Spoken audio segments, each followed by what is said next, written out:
Welcome to the Magma Open Source Solutions Virtual Roundtable. During today's event, we're going to share how the Magma Core Foundation is working with Facebook connectivity to deliver Magma, the open source core solution for modern wireless networks. I'm Phil Ritter, Magma Ecosystem Manager at the Magma Core Foundation. Hi, and a very warm welcome from me too on this lovely morning, afternoon, evening, or maybe in the darkness in the middle of the night, depending on where you're joining us from today. My name is Ildiko Vancha. I work as Senior Manager of Community and Ecosystem at the Open Infrastructure Foundation. And together with Phil, we will be your hosts for today's event. We wanted to kick off today with a brief intro about who Facebook connectivity is.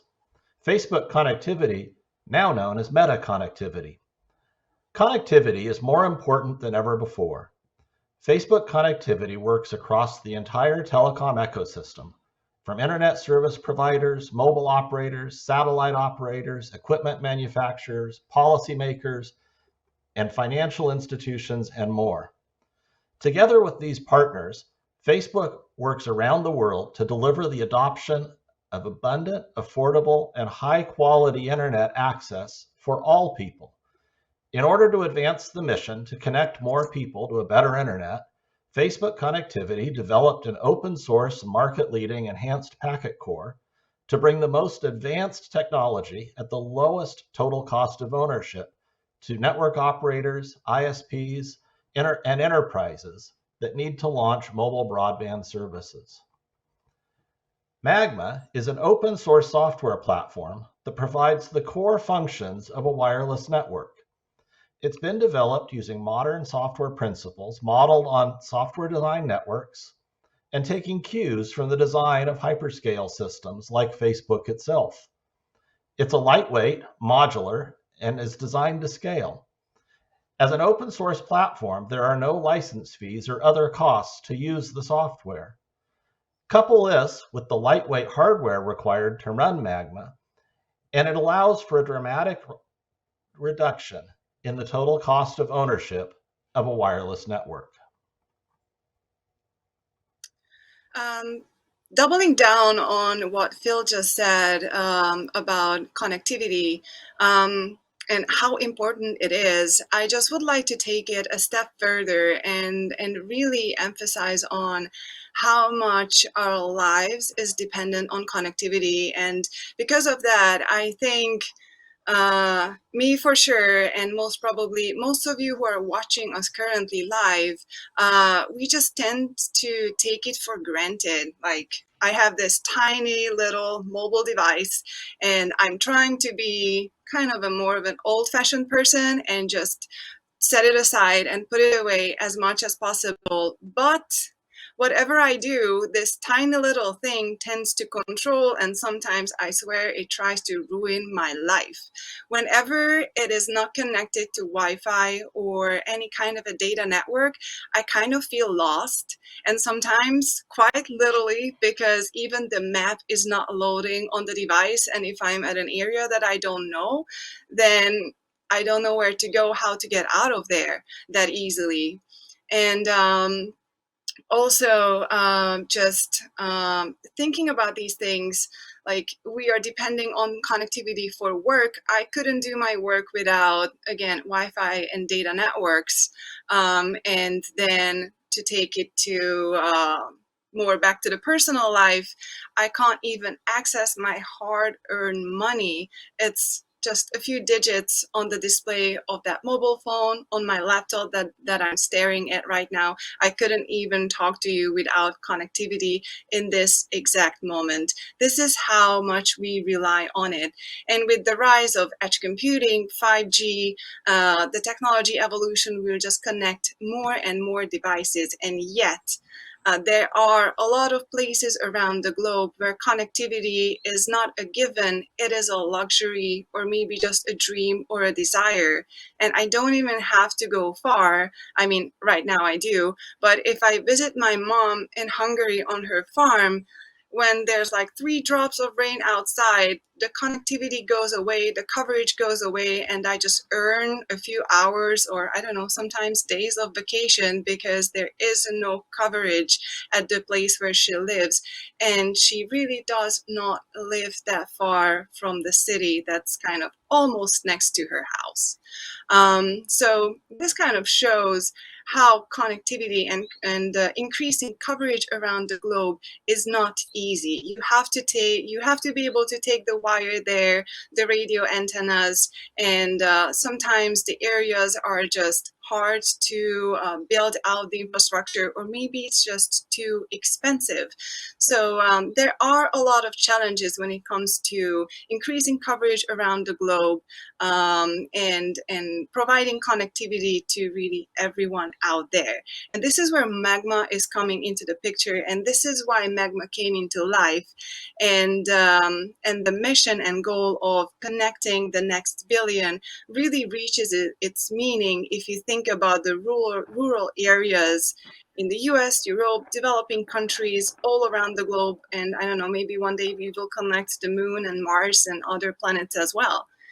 And to think about it from a bit of an other aspect that Phil also mentioned earlier, Magma is not just a software package, it is also an open source community that kind of gives connectivity another meaning, if you will, because everyone can come and participate in this community and help build out and enhance the software so it can power mobile networks all around the globe, extend that coverage, and give opportunity for new operators and non-traditional operators as well to enter the market and build out infrastructure where they need it and where people are in the need.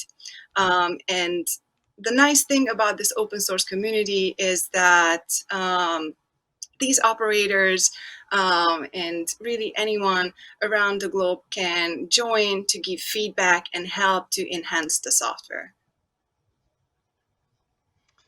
Thanks, Ildiko. Speaking of the community, earlier this year, Facebook Connectivity contributed Magma to the Magma Core Foundation. Magma Core Foundation is an independent foundation that exists to develop and promote Magma to bring connectivity to the unconnected. Magma Core Foundation operates as a directed fund of the Linux Foundation with independent governance and control. Facebook Connectivity remains a founding and platinum level member of the Magma Core Foundation. And with that, I think we arrived to just a few more housekeeping items to describe the event to you that we are having today. We only have 2 hours, but we have a lot of amazing content for you to get through. So we have 2 main segments of the event today. We will be starting with panel discussions where we brought in industry experts to talk about Magma, how they are working with it, how they are taking Magma to market, how they are deploying the software. And you can also learn a bit more about use cases like 5G and the edge computing areas, as well as the importance of open source software development in this space. And then the second panel will really dive into actual commercial deployments of Magma. Following these 2 panel discussions, we'll have a pair of Meet the Experts breakout sessions where you can interact with some of the key players in the Magma community. The first breakout is tailored for those interested in deployments of Magma and private networks. The alternate track is more technically focused for developers and those interested in the inner workings of Magma's software itself.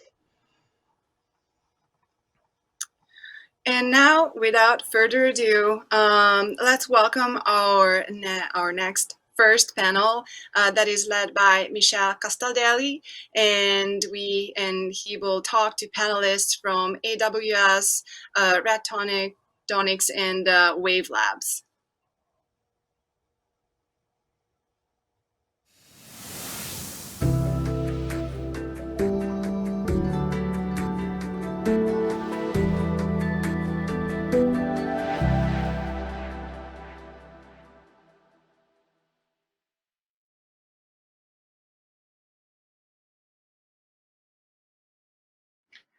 Hello, everyone, and thank you for joining this roundtable here to talk about Magma.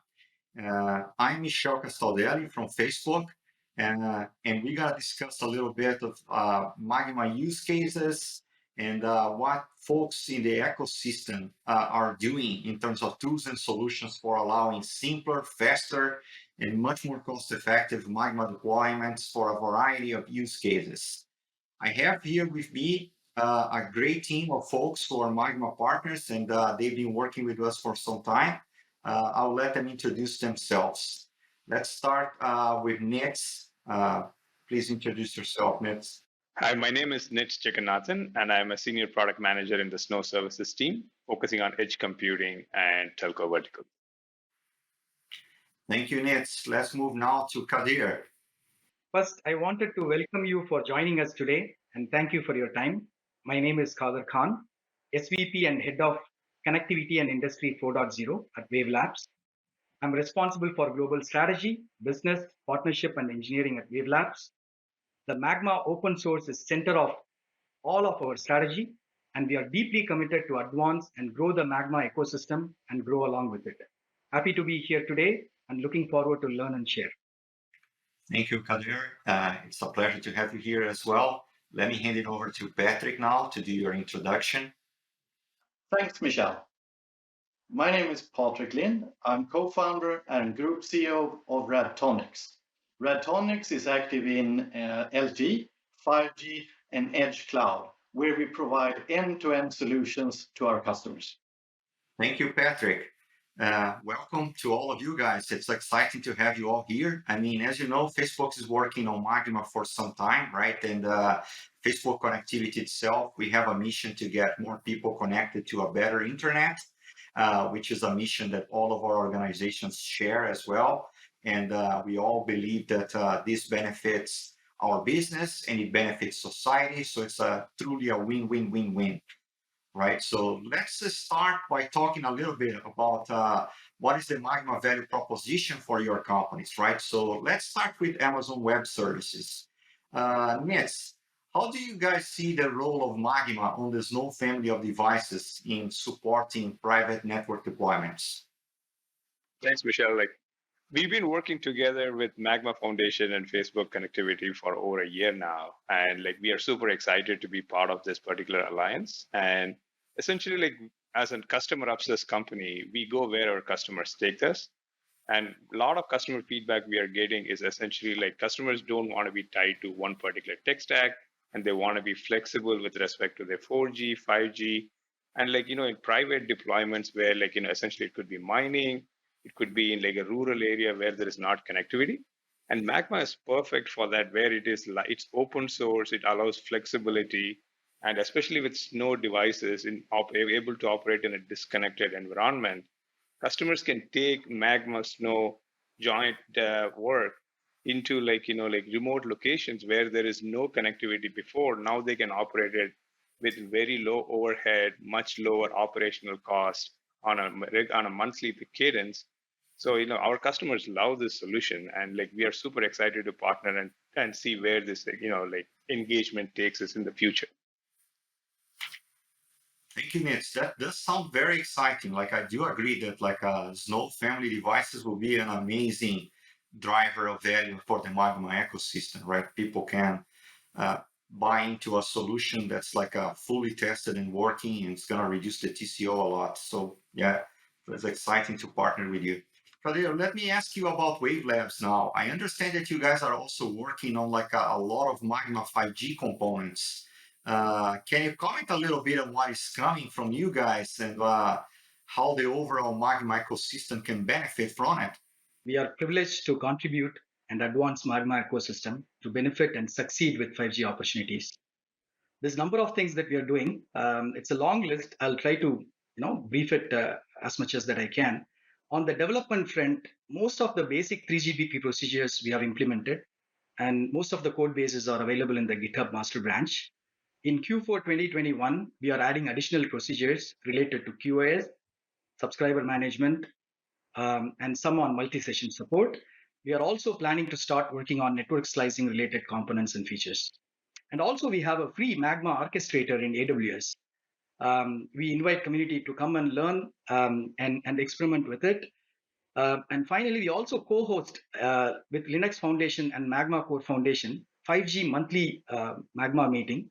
And the reason for that meeting is to really enable community engagement, collaboration, and provide updates on awesome things that is happening around Magma for 5G. I mean, it's a great opportunity for us. 5G, again, it's wonderful opportunity for us. And I really like to invite individuals and like companies to join our journey, and together we can make Magma for 5G a great success.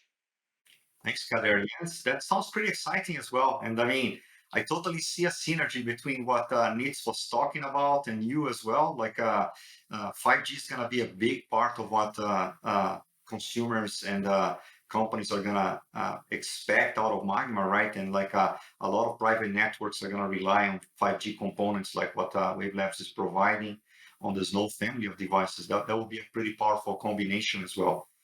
And talking about powerful combinations as well, let me ask Patrick now a little bit about what Red Tonics is doing. Like, I understand that you guys at Red Tonics are working on like a Magma distro that you branding by yourselves, right? How will that work? And what are the benefits that you see this is bringing to the Red Tonics customers, Patrick? Yes, that is very true. We are working on that. And I mean, just like the previous speakers, I mean, we're super excited about Magma and the chance that Magma has to disrupt the ecosystem. If you're looking at it from a customer perspective, you're needing three more things in order to really provide the end-to-end solution for them. I mean, there needs to be someone, and in our case, it's Red Tonics then, that takes the Magma software and makes certain that it works well together with the radio, together with the hardware in the specific network context for the customer. The second thing is that they often require more things around the system, solution. And then we are there to help them with that.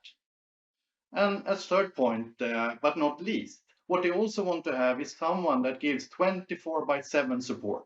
Someone they can call, someone that actually comes in, and if there is a challenge, if there is some sort of need to do something, then we're there to help them with that 24/7. And that is what we guarantee with our distribution. Nitz, when you were talking about a little bit of the Snow family devices, right, and the offer that we are doing together, right, on Magma on the Snow family, right? What do you think are the advantages that AWS customers would get in using Magma on Snow in the light of what you heard from Patrick and Kadir here of everything that they are doing together? That's a great question, Michelle. So from Snow's point of view and AWS point of view overall, right? Like our intention and goal is really to like make it seamless for the customer to deploy their private mobile network. So we want to make it simpler for the customer to be able to take our device, have our Magma core on it, and deploy it into their location as easy as possible.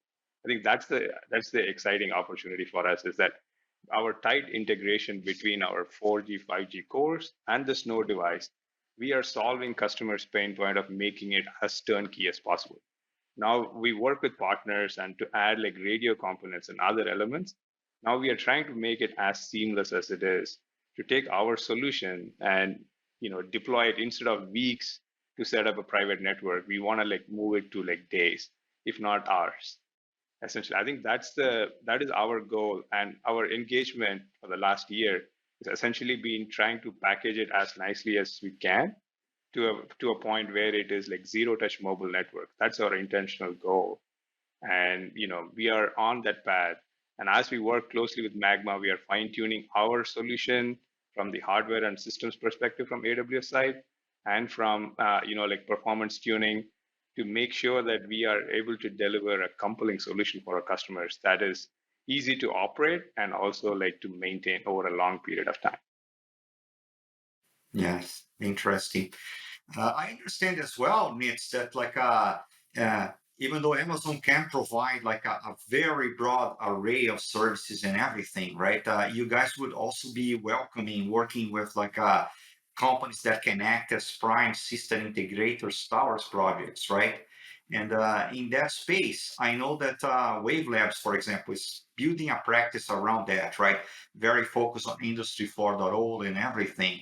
So, Kadir, can you comment a little bit on that? Like, how do you guys see this common offer, right, that we are all creating together here? And what is the value proposition for Wavelabs in regards to Magma and in light of what we were discussing here, right? Like the solution that AWS is offering and the distro, for example, that Red Tonics is also creating. Can you comment a little bit on that? So definitely, Michelle. I mean, next we are using AWS to host Magma Orchestrator, by the way, right? So the best way to answer your question, Michelle, is to share the experiences that we have with two key types of customers, right? I bucket it into two types, right? The first type of customer is the greenfield customers. Most of the time, these customers, what they need is an ease of use solution and fully packaged solution, right? So we do have a starter kit to really help them, and some of the system integrators, end-to-end system integrators, as well as the service providers that we are already working on few opportunities. And the second type of customer is the brownfield customers. I mean, in this case, they expect a white box solution, right? They don't want a packaged solution, and they also need help from us with respect to the integration with their existing hardware, software, legacy systems, and other new systems that they have. And most of the time, they expect us to reuse, add, and expand what they have rather than bringing in as a new boxes. And in this type of customer engagement, most of the time, Michelle, I mean, it goes case by case, right? The same standard package doesn't fit all. It requires a lot of customization. So that's my first answer to your question with respect to the different types of customers and how we are adding the value to them. And I'm going to answer the second question of yours, which is the value proposition of Wavelabs from Magma point of view. If you think about it, if you when you talk about value proposition, you should always think about from the customer point of view, right? So what do they really expect from the open source? That's very, very important. They expect diversity, right? The ability to address multitude of use cases. They expect innovation, ability to solve multitude of challenges that is not possible otherwise. And they also expect scale from the open source, right? From product performance to features, and also from the customer acquisition point of view. I mean, you can't really help the customers. You can have products and solutions, but if you can't really help the customers, if you are not heavily involved and deeply committed within the Magma ecosystem and know bits and bytes of Magma ecosystem, our value proposition to our customers, in addition to offering the support services and professional services and distro, is the depth of know-how we have in Magma open source and the flexibility we offer to our customers to realize their use cases and business outcomes. Hope it makes sense, Michelle, to you. It totally makes sense. I mean, I think you're spot on, Peter. Like, that's the power of open source, right? And it introduces the challenge that you mentioned, right? Like, how to ensure that all of these components are working together, right? I mean, coming from the telco industry myself, for example, I know the importance of RAN. Patrick, can you comment a little bit on like, does Red Tonics intend to perform interoperability testing between different RAN components, different OSS, BSS components against your distro, and like in light of everything that we discussed so far? No, that is spot on. I mean, it's absolutely one of the key values. Just like Khalid was saying previously here, it's all about helping the customers. It's all about getting them solution that works. And then, of course, interoperability towards radio vendors, towards OSS, towards BSS, or towards application or edge cloud. I mean, to get the full solution to work for the customers in an outcome-based way, that's the key value that we can do in addition to what is being delivered from the Magma community. So yes, it's very, very important. Thank you, Patrick. Nils, would you like to comment on that as well? Interoperability? Yeah, I think definitely like, what Patrick and Kadir are saying is actually like, what we are hearing from our customers, right? Like, there is one element, which is the technical solution, which is like the device, the core, but then there is the actual element of like the radios, that what you need to go get the optimal, like throughput for your environment. And that is one side, but then the operational side, you need someone to be able to like handle this on an end-to-end basis, operate it over a long period of time, support the customer when there is an issue or outage, or optimize or fine tune for a specific location. Those are the operational pain points. So we need, like partners like from Khalid as well as like Patrick's team to help us as to scale to larger volume across the globe, right? Now we are not talking just purely like one particular vertical. We are talking multiple geographies, multiple verticals along here. And Magma being open source is the key here that allows us to scale across multiple verticals and geographies. Because now it allows flexibility, as Kader pointed out. Customers have the flexibility of picking different options here, which suits their geographical and throughput needs. And that's why we are super excited about Magma. I mean, Michelle, if you think about adding to what Nitz is saying, right? If you think about 5G, in addition to the verticals and industries, the number of plethora of use cases that it can solve. I mean, it's an opportunity for all of us, right? And again, thinking about edge computing, right? And Magma is designed ground up for edge computing. To place it in the edge and doing the offload and things like that, and it rightly fits into the customer solution architecture. I mean, to me, we are very much interested in contributing and advancing the Magma 5G community is mainly because of Magma's ability being at edge and fitting right into the architecture for all these advanced features, whether it is a mission critical or business critical use cases. It fits right into it, right? That's the key advantage that I feel from my point of view, Michelle. Yes.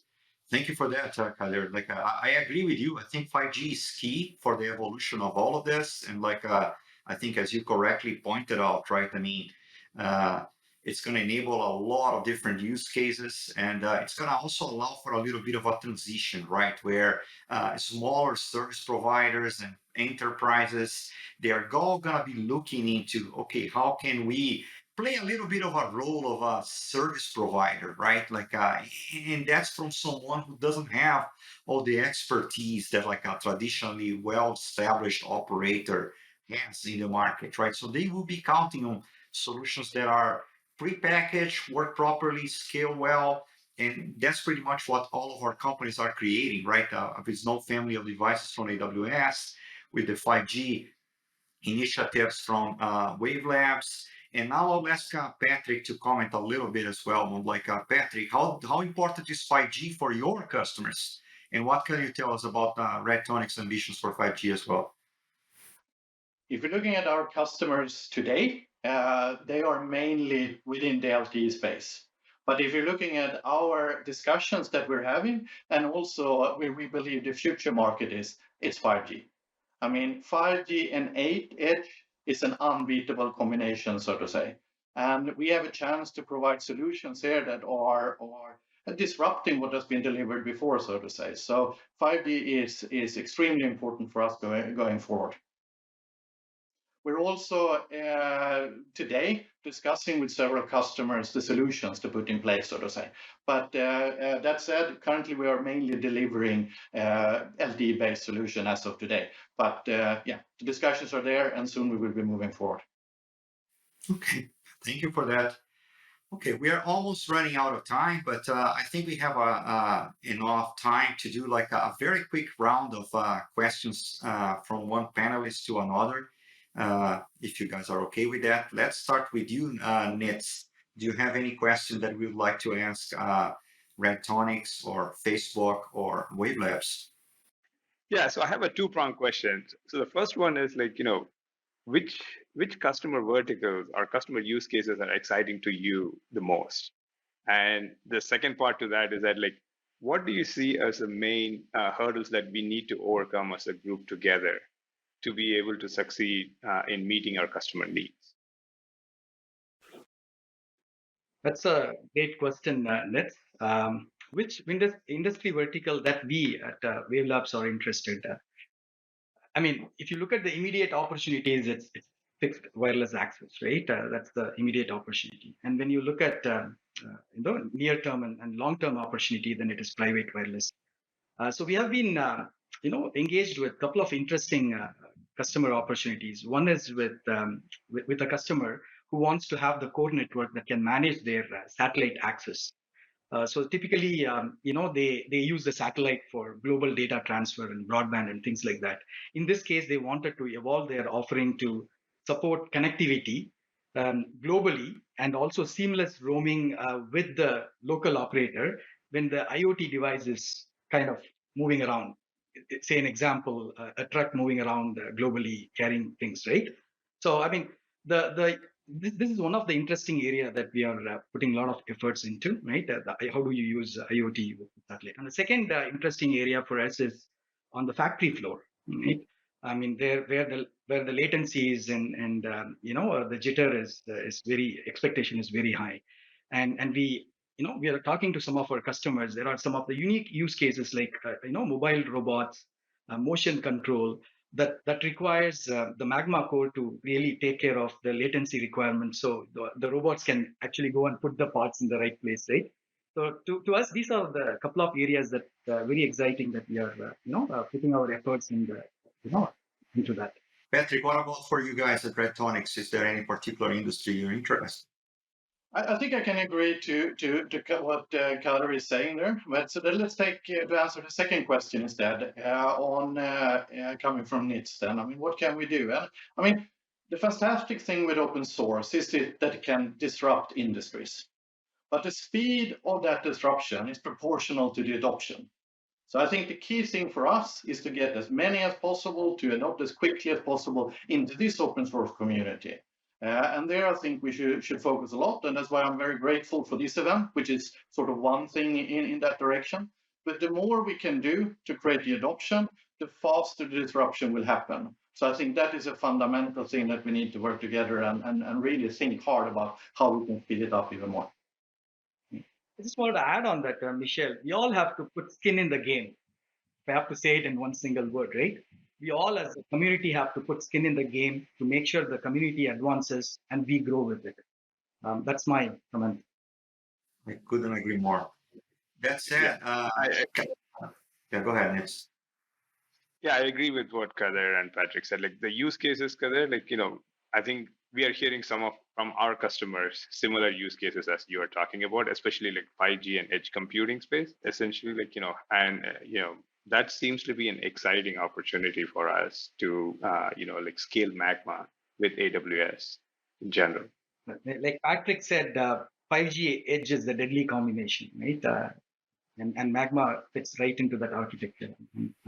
That seems to be a very a common question that we all have. I can give you guys Facebook's stance on that as well, right? I mean, obviously, when we started Magma, we are a social networking company, right? So we are interested in the social connection between people, right? So our interest laid on getting people connected, right? And we quickly realized, though, that like in order to have a healthy ecosystem around a solution like Magma, I mean, the points that you guys are emphasizing, right, around industry, about sensors, about connecting machines as well. Machines are also expecting some sort of social network of their own. So that was part of the decision actually to hand over Magma to the Linux Foundation, right? And now there's like a neutral governance body, and this can drive the product in other areas that, even though it's not a primary area that Facebook is interested, we see them as essential for the ecosystem to be healthy, right? So we will put our support in ensuring that that happens as well. And now with the Linux Foundation, we are even more certain that it will happen regardless of Facebook, right? Even though we intend to contribute, as I said, we feel that it gives the opportunity for more people to contribute to and for the product to take a life of its own. Okay, fantastic. Hey, I would like to really thank you guys. Really thank you, Kadir. Really thank you, Nitz. Really thank you, Patrick, for your time and your dedication to this panel. This was an amazing discussion. I hope it inspires our audience as well to find out more about Magma, more about the great work that AWS, Wavelabs, and Red Tonics are doing, right, together with Facebook and the Magma Foundation, right? And there are really many innovative things going on in the Magma ecosystem. I mean, we listed a few examples here, and we are all open, I would say, right, to listening from our audience and from our customers whatever else they would like to discuss on Magma. I hope this was useful for everyone as well. And I would like to remind the audience that this recording is going to be available on our website. And there's also going to be links in there where you can get more information or you can get in touch with any of the panelists here. So once more, thank you all for your participation.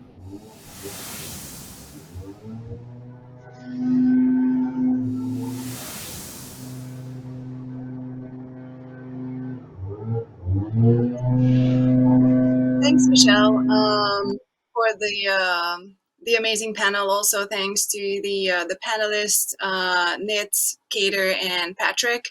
It was really great to hear how companies are working on to take Magma to the market. You could hear during the panel that customers want flexibility, and already today you can take Magma to remote locations. You can also run components in public clouds such as AWS. The key things to achieve are interoperability, also easy operation and maintenance in order to be able to provide a good infrastructure and flexible infrastructure for use cases in areas of 5G and edge computing. And you could also hear how edge computing is taking the devices and solutions out of the traditional IT data centers and to factory floors, agriculture, remote rural areas. This is all very exciting. And I think one of the biggest takeaways for me from the panel was that Magma being open source is key so that it can reach different verticals and it can also reach out to different geographies. So here I would like to just use the opportunity to give you, all of you who are watching live or after the event offline, a call to action, because Magma is an open source community and you can come and get involved, give us feedback, ask questions, and start to contribute code, documentation, or any insights and expertise that you have in this space or requirements. Also, Kader mentioned that there is a 5G meeting and seminar every month on Fridays. You can also come and tune into those or other Magma meetings and events. So please come and participate in the community and work with us. Yeah, thanks, Ildiko. Now we'd like to welcome Carlos de Nobrega Rodriguez and our second panel, where we'll be discussing some actual commercial deployment activities with Magma, along with partners from Blink, FreedomFi, the Decentralized Wireless Alliance, Bicells, and PalmCell Networks. Carlos.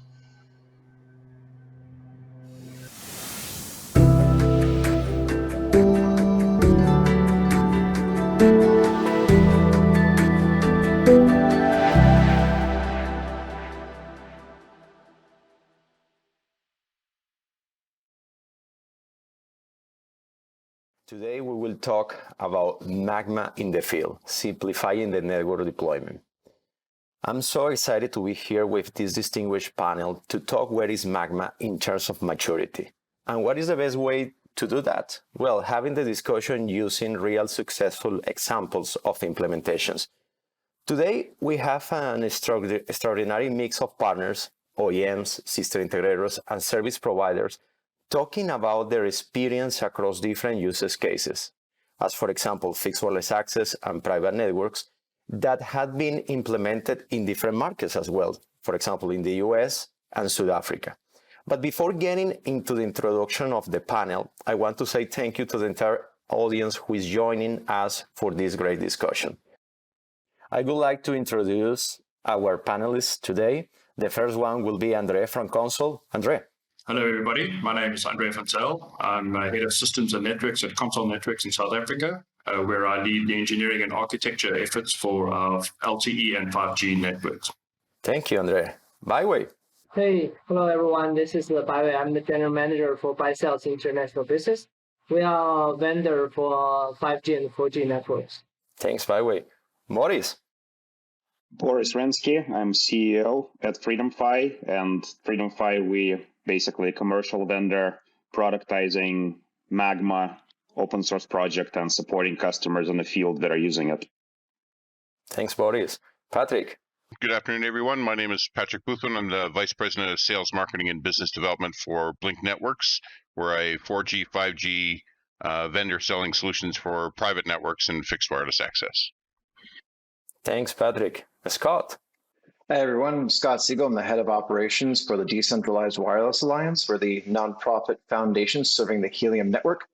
Helium uses blockchain technology to create an economic incentive to deploy wireless infrastructure. This began a couple of years ago, building a LoRaWAN network, and now excited to be bringing the same model to cellular coverage and 5G.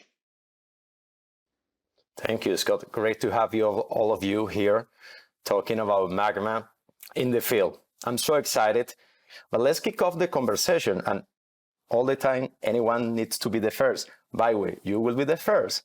I have this question for you. What are the biggest challenges you are facing to convince any service providers to adopt an open source solution such as Magma in a commercial network? Yeah, thank you, Carlos. I think the keywords I hear here is the commercial network. So when we go to a commercial network, I think the operator is always like focus on the stability, simplicity, and the operability. I think those are the key points that they wanted to always making sure that it is useful. And we are telling them the experience that we work with Facebook, with Magma, about the experience by sales as vendor we're seeing, and we show the by sales confidence on the customer. And the second point is definitely the cost. I think all the commercial network in return, in the end of the day, we will look at the return of the investment. So that will be also a very important factor. The third one, and I would say the most important one, is a real successful case. So I would invite maybe Andrew, you could also share your experience on a real network. So how we can kind of share that also with other operators. Yeah, absolutely. So I think from a console perspective, we pride ourselves being on very technology forward, very agile, very DevOps focused. So Magma was a very good fit for us in terms of the philosophy, if you would call it that. And in our engagement with Facebook and with buy sales, we were very comfortable with the level of experience and expertise that was backing us on this venture. And I think our experience in the initial deployment so far has been very good. And we've been very happy with what we're achieving so far. Good to hear about it. So interesting. Thanks for your feedback, Andrea. And by the way, obviously, we're so excited to hear the opportunities about crypto. And we would love to see how Magma is helping your business in the private networks and 5G deployments in interesting opportunities as crypto with Helium networks. Can you expand a little bit that, Boris? And also, I would love to get the feedback from Scott as well. Helium began by deploying this into the LoRaWAN network, and there weren't necessarily the types of dependencies that are required in the same cellular networks. So while we initially stood that up, as Boris from Freedom Fi came and looked at how we could actually apply that same model into 5G, we wanted to have the same types of components that align with the vision of open source, permissionless, and not necessarily being gated by single vendors. So Magma really does kind of solve a problem within the scope of what we need to actually deploy out permissionless and open 5G coverage. The business model, the use case, and pretty much everything that we're doing is something that hasn't really been broadly done before, in that we are trying to deploy one of the largest neutral host networks using mid-frequency and high-frequency bands, which require for the radio deployments to basically, be much more numerous than in normal models and be placed in, every street corner and every coffee shop. So by combining the economic model that Helium has invented on with the already kind of a natural distributed architecture of Magma and our ability to continuously improve and innovate on its architecture and stability, I think that we potentially are going to achieve something that has never been done before in the telecommunication space. And it would not have been possible without something like Magma. Awesome. Interesting. We are so excited on that. Patrick, you have been deploying really interesting opportunity in the US for private networks, be specific in the vertical, in the educational vertical, no? In your opinion, how Magma is helping in two particular fronts? The first one is closing the learning gaps in the US. And the second thing, how Magma is facilitating the business opportunity on private networks deployments. Yeah, everybody thinks of, students, whether they're in a rural environment, they may have poor connectivity, and with the pandemic over the last 18 months, that certainly has exacerbated that situation to a large extent. However, it's not just the rural environment that we've discovered through this. We're finding that there are an awful lot of school districts in the US where students, even in an urban environment, in a central downtown core, or the close suburbs of a city, have no local internet access at home. So it doesn't matter if you're a mile from the school or 10 miles from the school, they're having that same challenge. One of the great things about Magma is, one, as a low-cost open source solution, makes it very cost-effective for the public sector to be able to afford. They're typically not the type that are going to spend millions of dollars on your traditional monolithic packet core solutions, such as what you'd get from a large telecom equipment vendor, for example. So that's one part. The other part is the distributed architecture, which Boris referred to earlier, is also an advantage because you're not dealing with a single point of failure within the network. The distributed architecture works well because if there's one incident, it's generally isolated to that particular location and not the entire network, and you're not taking all of your students out. So it's worked really well, and there is a huge opportunity in the education space to pursue this. We're so excited with this project, Patrick, and thank you so much for the support and pushing for Magma. Well, this is an interesting question for our service providers, Scott and Andre. Basically, from the operation point of view, that in the end of the day is the thing that matters because you need to provide quality to the partners. What is the biggest benefits that you are getting using Magma in your networks? You can be first, Scott. From the Helium side, thinking about how it works on the blockchain, we started this by deploying it onto a LoRaWAN network where we had all the open source components and we're able to build most of those ourselves. Again, by nature, blockchains are open and permissionless networks. And as we think about moving that same model from LoRaWAN over to 5G, having the ability to have open components, being able to allow for open participation and not be restricted to single providers and single points of centralization, that's incredibly important to us. We think about our mission of really closing the digital divide by using the Helium model on cellular networks, allowing people to participate in the infrastructure. Boris, I don't know if you want to add anything to that from the kind of Freedom 5 perspective.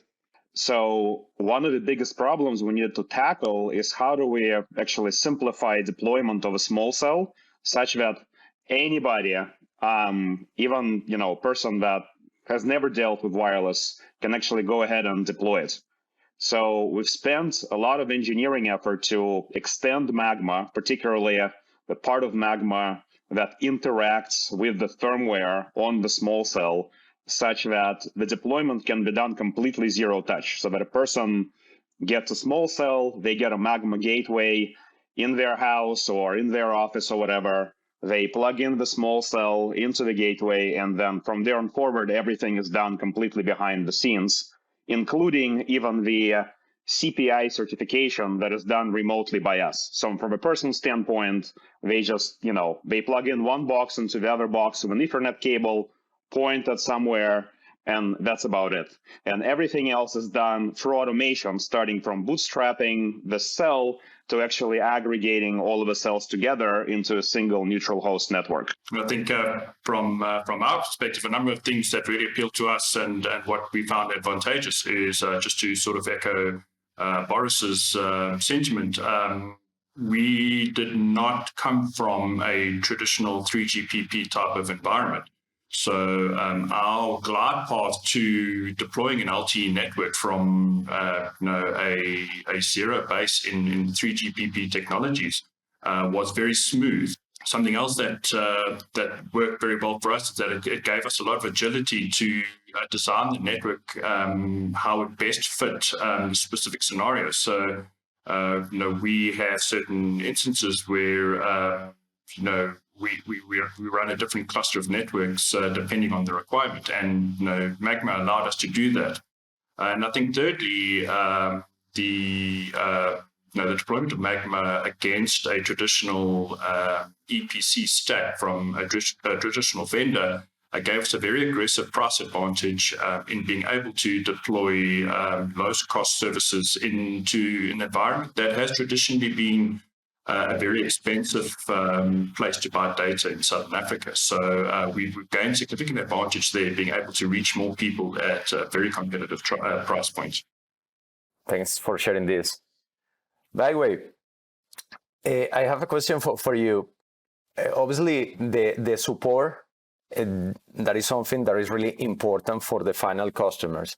I want to make you a question. What do you think that is the main ask from the customers in terms of support and operational requirements? I think from our end, what we want, by sales is always trying to deliver some simple solution to our customers.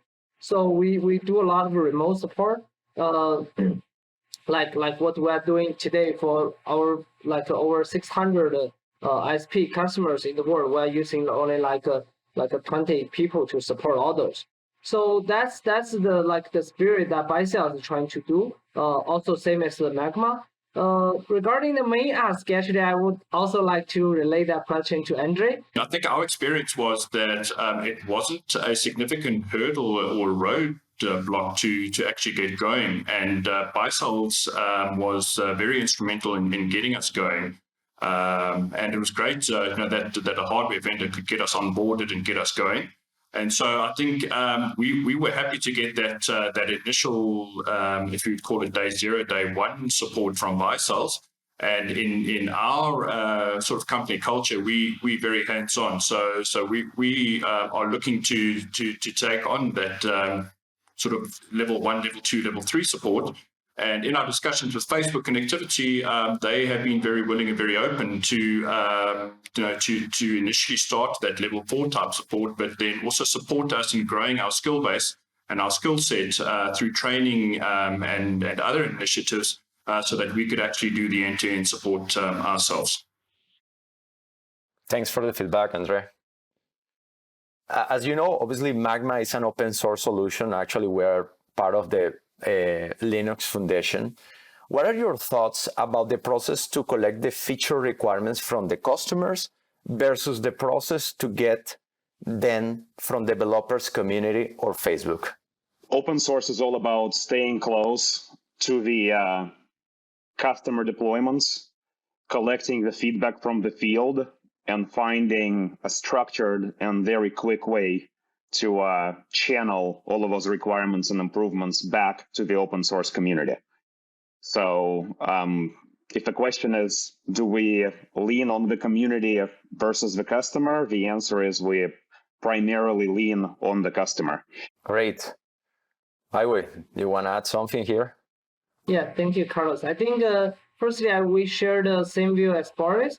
So we value the customer requirement a lot. That's how BiSales really live in this industry. We still see the customer requirement is the first priority to this. But we do see a very good synergy that the developer community, how do we match those together? So basically, we actually have one idea that we wanted to share. Maybe someday we invite the customer into our community, share ideas, to bridge all the gaps for all the technical questions and requirements. So by doing that, all the features are more clearly injected into the developers, and then the community gets stronger and stronger. So some people are developing, while some people are using, and with the agility the Magma open source solution can offer. So we believe that can be a very quick and very good positive circle that we could run the feature requirement collection. So that's something that we're thinking maybe it can somehow improve, further improve the whole feature request procedure. To kind of build on what Byway and Boris had talked about, I think one of the big advantages, from this being an open source platform is, we, like everybody else, we collect feedback from our customers and say, what else do you want to do? Sometimes the customers don't always know what it is that they want. However, the great thing about open source is we can learn from, our own development efforts. So we can add, features and functionality into that and feed that into the community. This whole model, and especially with the Helium piece as well, has opened up a whole new customer base for us as well. We have people coming to us to deploy networks that own, they are interested in the Helium model.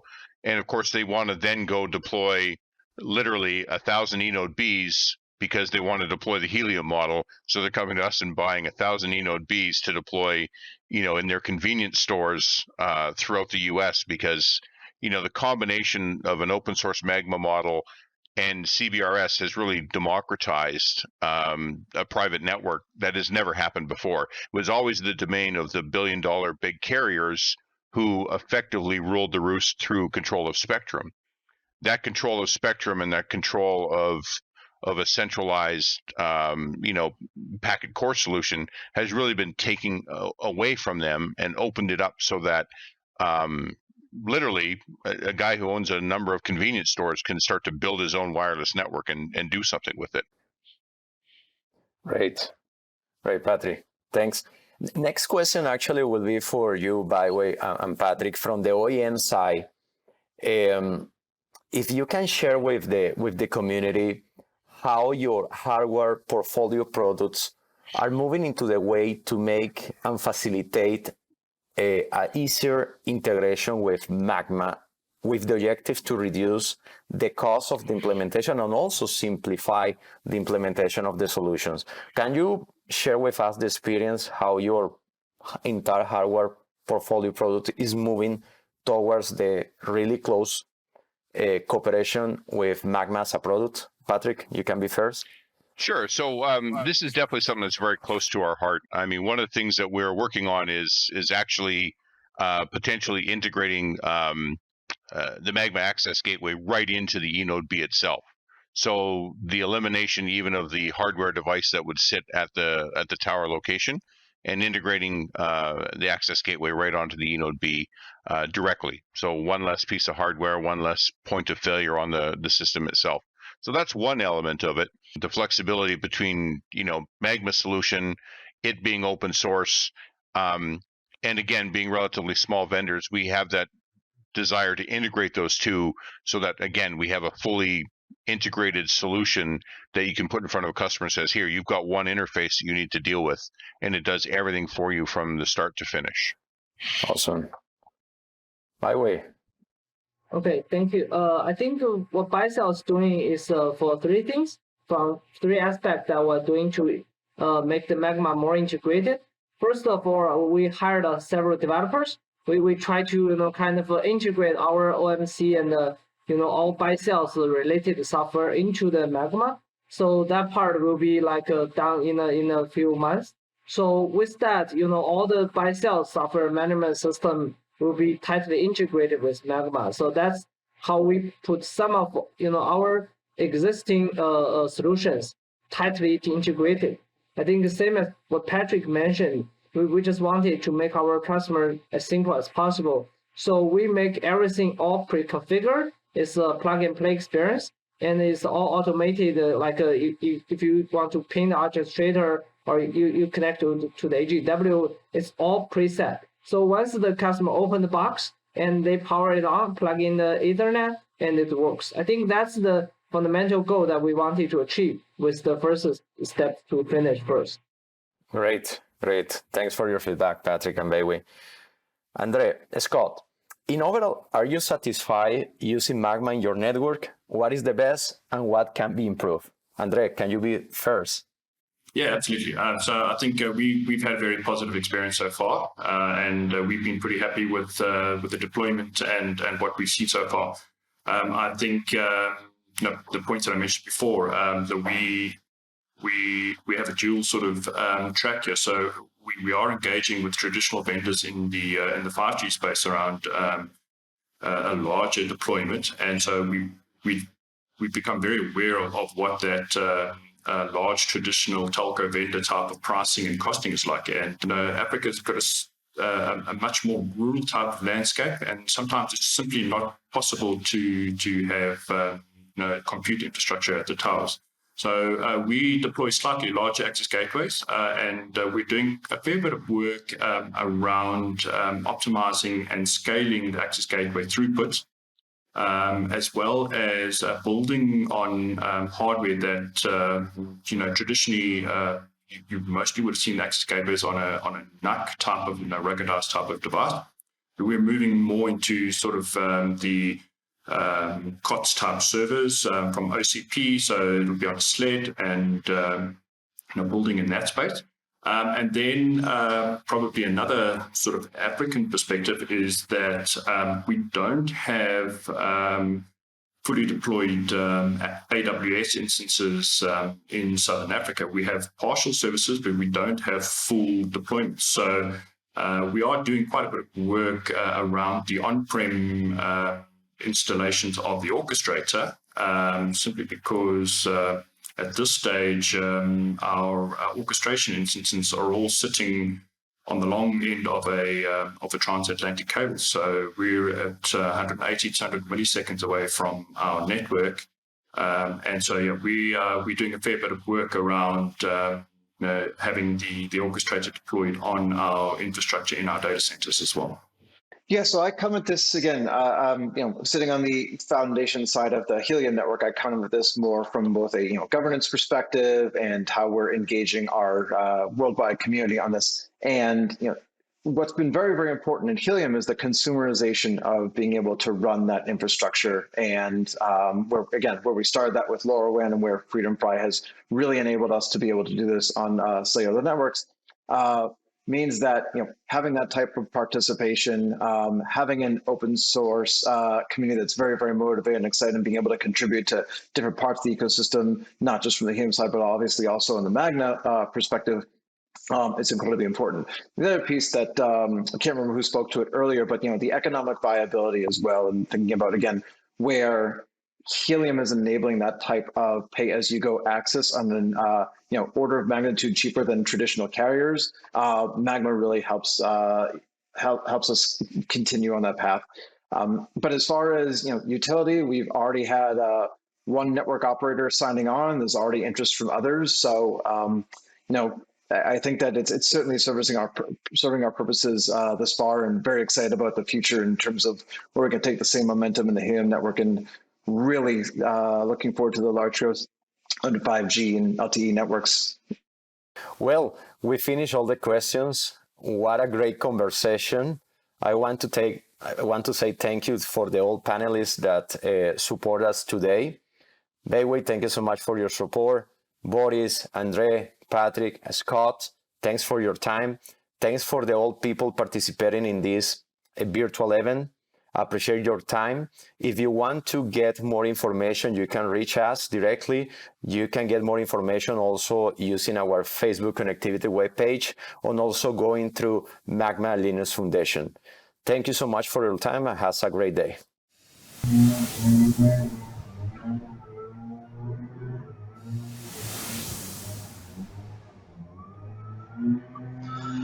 Carlos, thank you for an amazing panel talking about the work that Magma has been doing in actual deployments around the world.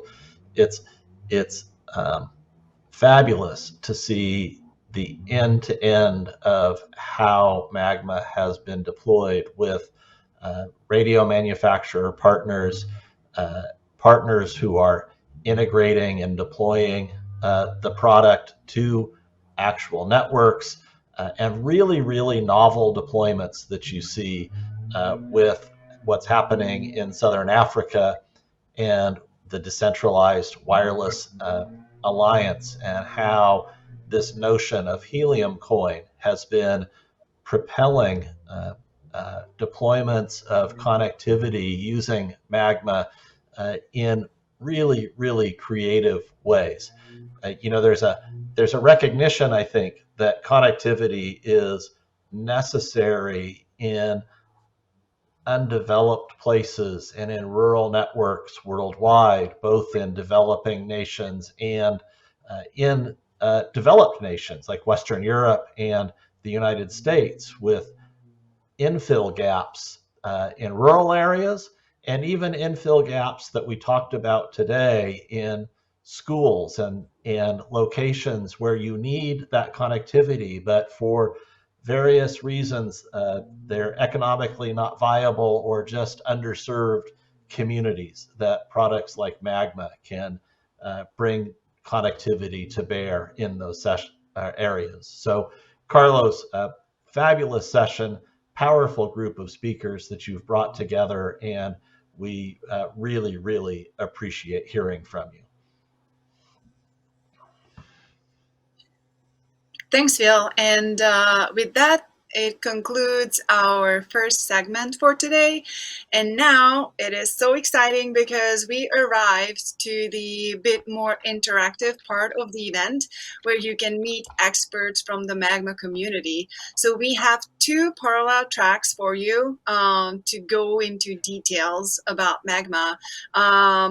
With track one, it will be facilitated by Arun Tulashi, and it will go into details about Magma more from the software perspective. And the session will touch on private network deployments. While in track two, it will be led by Shubham Tatwamasi, and he will be talking about open source and Magma as an open source community, why you should get involved, and how you can do that. Phil will join the track one breakout session with you, and I will be with you and Shubham in track two. I only have now the duty to remind you that these will be interactive sessions. So I would like to encourage all of you who got the chance to join us live to participate and get involved, ask questions, or share your comments, expertise, and feedback during these sessions. And the last action that I need to remind you to take in order to be able to join is please click the buttons for the breakout room that you would like to join and for the breakout session that you would like to attend. They are supposed to be somewhere below me on your screen. Thank you all for attending the first segment. I hope you're really enjoying the event so far, and see you in the breakout rooms.